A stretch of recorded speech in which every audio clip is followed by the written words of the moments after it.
The movie shows a female agent, Vivian DeLay, entering a CIA headquarters to meet the CIA director. In that meeting, Vivian got a mission to arrest Wolf, whom the CIA has been targeting for the past 10 years. The Wolf was an ex-German soldier who sold explosives to terrorists worldwide. He had a right-hand man, Albino, who was commissioned to sell bombs in Serbia. The director explained that he had sent a team to secure the bomb and arrest Albino. Vivian's job on this mission was to kill the Wolf, while the team that had been dispatched would deal with Albino. Before leaving, Vivian asked who the agent that had been sent was. The director answered the agent's name was Ethan Renner, a CIA veteran. Ethan Renner. We meet Ethan in a hotel in Paris where he and another agent, Yasmin, are set to take down the Albino, set to make a deal with Serbians. Ethan has already killed the buyers, and he makes a quick and swift exchange with the Albino as he swaps briefcases containing secret codes. He goes to hand them over to other agents in a van, when his phone rings to remind him it's his daughter Zoe's birthday. He runs to make a call on a payphone and uses his watch as collateral with a nearby vendor to get change. He calls Zoe but gets her voicemail. In the hotel, Yasmin's identity is compromised when the Albino recognizes her. We met before. Yasmin's been compromised. We need to move now, He drags her to an elevator and waits till it comes down so it decapitates her. His cohorts shoot at the agents in the van, leading to a gunfight from the lobby to outside the hotel.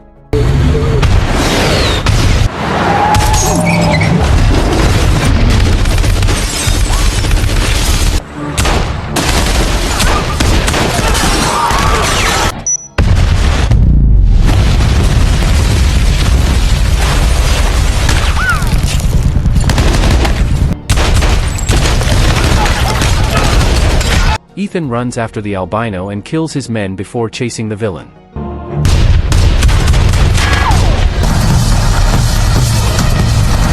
Ethan starts getting weak and groggy until he catches up to the Albino. He falls to the ground before shooting the Albino in the foot. He limps away as Ethan loses consciousness. Ethan wakes up in the hospital to a doctor who tells him that he has cancer and it's spread to his lungs. He gives Ethan about 3 to 5 months left. Ethan returns to his apartment to find that there's a family living there. The patriarch, Jules, warmly welcomes Ethan back, telling him they are refugees seeking a new place to live. He goes to complain about it, but is told that if he forces the family out, he can get arrested. Ethan goes back and takes out his gun in front of Jules, but then relents and says he can stay until his eldest daughter gives birth to her child. Ethan calls his ex-wife Tina as she's meeting up with friends. She is hesitant to meet with him until he says it's urgent that they get together. They go together to sign his will and he tells her that he is dying and he doesn't want Zoe to know. He wants to meet up with her, and Tina tells him only on the condition that he is officially done working for them. At least not right away. Ethan says yes. The two of them go meet Zoe at her school. Her reunion with her father is awkward and she seems less than interested in talking to him. A handsome older boy comes over to Zoe, and she introduces him as Hugh. He is polite to Ethan when she introduces them, though he is understandably on the fence about it. Hugh leaves and Ethan presents Zoe with a purple bike, thinking that is still her favorite color. She opts to take the metro with her friends, leaving Ethan to ride the bike himself. Ethan stops at a stand and is met by Vivi. She drops Zoe's name and shows him his watch that he left by the hotel. She gets him to ride with her, telling him to work for her. He refuses until she says she has an experimental drug that can save his life. Ethan reconsiders, and Vivi tells him the job is to find the wolf and kill him. Vivi takes Ethan to a hotel to find a man that can give them the whereabouts of the Albino's accountant. She tells Ethan there's only one guy in there, but after he busts into the room of their target, he finds 5 guys. I'm gonna need you to start right away.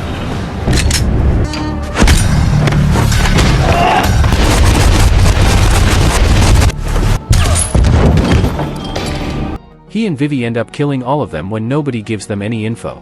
I'm gonna need $1 million life insurance policy. I'll take it. In the elevator, Ethan tells her he will only continue the assignment if he is given 50 grand and a $1 million life insurance policy. She complies and gives him a shot of the drug. We see the Albino meeting up with a man. He gives this man a photo of Ethan to keep on him. Ethan goes to Zoe and Tina's apartment and hears Zoe scream. Thinking she's in danger, he breaks the doorknob and busts in, only to find that she is upset over a bad hairdo. Tina is mad at Ethan since he earlier promised to cook dinner, yet he is 3 hours late. She is heading to London the next day on business and decides to call a sitter to look after Zoe, but Ethan insists that she let him take care of her. Later, Ethan starts to feel dizzy and he faints. He calls Vivi and tells her he's hallucinating. She tells him to drink vodka to ease himself. He does just that. Tina leaves the next day, and Zoe comes in wearing a wig with a shade of red. She sees Vivi calling Ethan's phone, so he tells her it's her boss. Ethan once again tries to get Zoe to ride the bike to school, but she walks and drops the wig. Ethan meets with Vivi again. She gives him the check she promised him and reminds him to keep his heart rate low. She has Ethan go look for a car salesman named Maitat Yilmaz. Ethan goes to the dealership, insults Maitat's employees and knocks them out, then waits in Maitat's office until he returns. Ethan threatens Maitat's family and takes him back to the apartment, until he gets a call from Zoe's school, urging him to go speak to the principal. He takes Maitat with him and stuffs him in the trunk.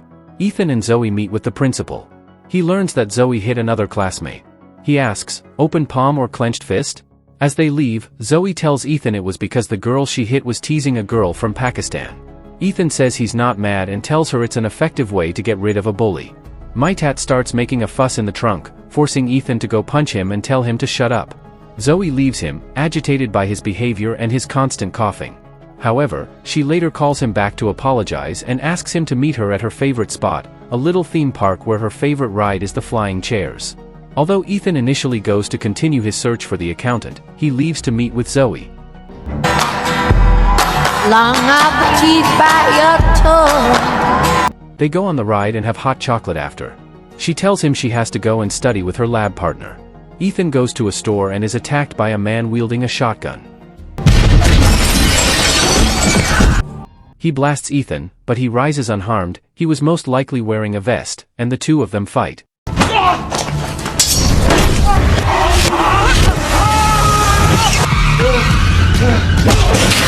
The man nearly kills Ethan by stabbing him in the neck, but the man is shot and he dies.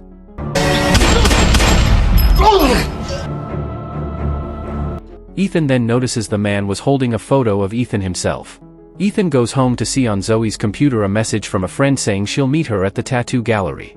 Concerned, Ethan rushes to this place and finds a car with Zoe's bag. He breaks into it and finds a flyer from a place called Spider. He goes to Maitat's house and asks the man's twin daughters what Spider is. They tell him it's a soiree house. Ethan goes to Spider, a nightclub, and sees Zoe drinking with friends. He starts getting dizzy again, and has a swig of vodka to ease up. He follows Zoe near the bathroom and sees three guys harassing her.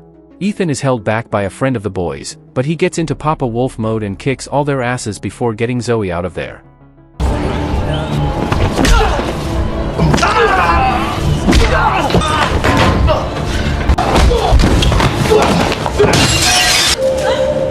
I got you, honey. Zoe wakes up the next morning with no memory of the previous night. She's still wearing her dress, and she is about to go to school until Ethan tells her not to go like that. He insists on her riding the bike to school, but she angrily reminds him that he never taught her how to ride. He spends the morning teaching her, earning applause from onlookers.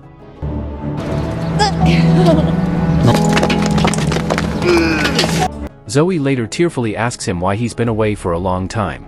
She thinks he has another family with another daughter, but he assures her that is not the case. As they continue to hang out, Zoe admits that she hit the girl at school because she was hitting on Hugh. They end up meeting Hugh as he is going to take Zoe to school. Ethan locates the accountant, Guido, as he is escorted through the streets. Ethan shoots a tear gas grenade at the car and takes Guido before blowing the van up.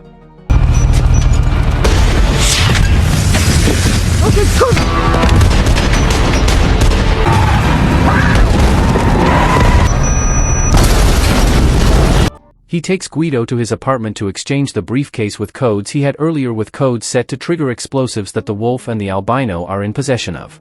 Zoe calls to tell Ethan that she is going to cook dinner for Hugh, and she wants to make a vegetarian dish. Ethan puts Guido on the phone to tell Zoe about a spaghetti sauce recipe that his mother used. That evening, Ethan comes home to find that Jules's daughter is going into labor.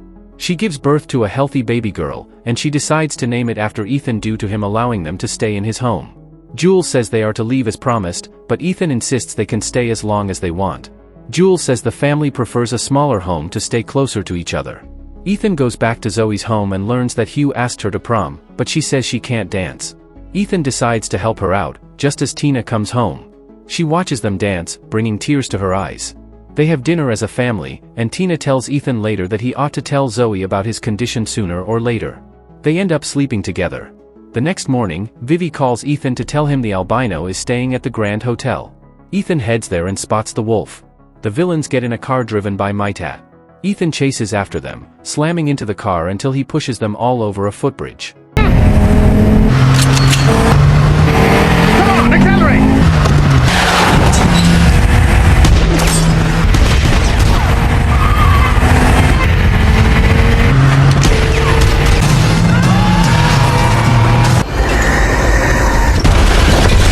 The wolf and the albino flee, and Ethan spares Maitat so he can return to his family.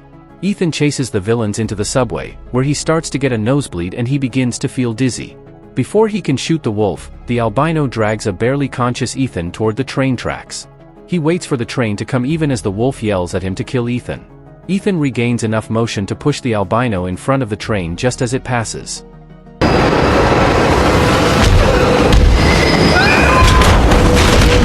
He passes out and the wolf flees. He wakes up to see Vivi brought him to her place.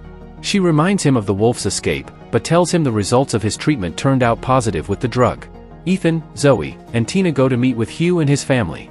His father introduces Ethan to his business partner, the wolf. They recognize each other and uneasily shake hands. Hi. This is my partner. Hugh's parents escort them all into a club. Tina eventually realizes that Ethan is working an assignment. She thinks he's been lying to her, but he assures her that he hasn't been lying. The wolf's men shoot at Ethan, and he runs after them.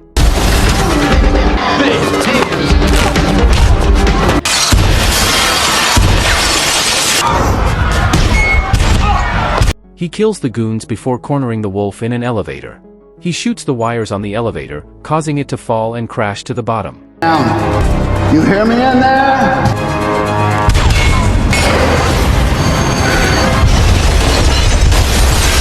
Meanwhile, Hugh and Zoe find a private room where they dance and share their first kiss.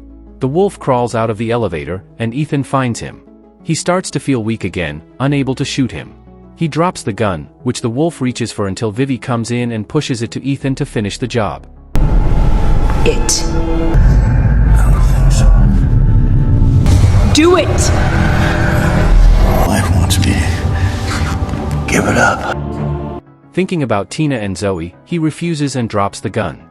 Vivi grabs it and shoots the wolf herself.